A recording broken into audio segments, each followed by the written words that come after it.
Doctor और medical staff जिनका काम जीवन बचाना है, वो यहाँ लोगों को तड़पाने और मारने में सीधे तौर पर शामिल थे। ये 1925 के जिनेवा प्रोटोकॉल का साफ साफ उल्लंघन था। वो प्रोटोकॉल जैविक और रासायनिक हथियारों के इस्तेमाल पर रोक लगाता है और जापान ने भी उस पर हस्ताक्षर किए थे। तो फिर युद्ध खत्म होने के बाद क्या हुआ? क्या इन भयानक अपराधों के लिए किसी को जिम्मेदार ठहराया गया, सजा मिली? यह हिस्सा काफी उलझावा लगता है। हाँ, यहीं पर मामला और पेचीदा हो जाता है।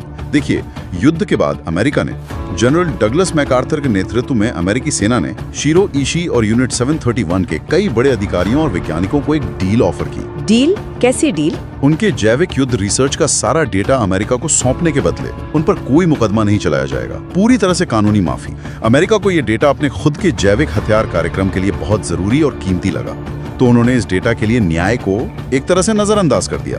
और इसका नतीजा क्या हुआ? वो लोग कहाँ गए? नतीजा ये हुआ कि यूनिट 731 के कई सदस्य, जिनमें डॉक्टर, वैज्ञानिक शामिल थे, वो युद्ध के बाद वापस जापान गए और उन्होंने बड़े सफल करियर बनाए। कुछ अकादमिक जगत में गए, कुछ चिकित्सा में, कुछ व्यापार में, सामान्य जीवन जिया उन्होंने। क्या किसी ने भी कोई कार्रवाई नहीं की? सोवियत संघ का जिक्र था रिपोर्ट में। हाँ, सोवियत संघ का रवैया अलग था। उन्होंने 1949 में खाबरोस्क शहर में कुछ पकड़े गए यूनिट 731 के सदस्यों पर मुकदमा चलाया था और उन्हें युद्ध अपराधों के लिए सजा भी दी गई। लेकिन जापान ने खुद क्या किया और अमेरिका के इस रवैये का क्या असर हुआ? जापान ने दशकों तक यूनिट 731 के अस्तित्व को ही नकार दिया।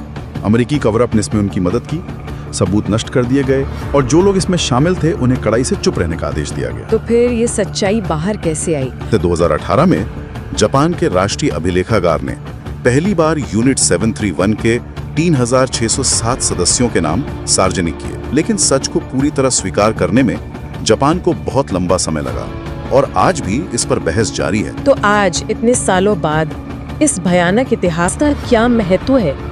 ये आज भी प्रासंगिक क्यों है? देखिए, इसका असर आज भी है। सबसे पहले तो जापान और उसके पड़ोसी देशों, खासकर चीन और कोरिया के बीच रिश्तों में ये आज भी एक बहुत संवेदनशील और तनाव का मुद्दा है। हाँ, ये तो है।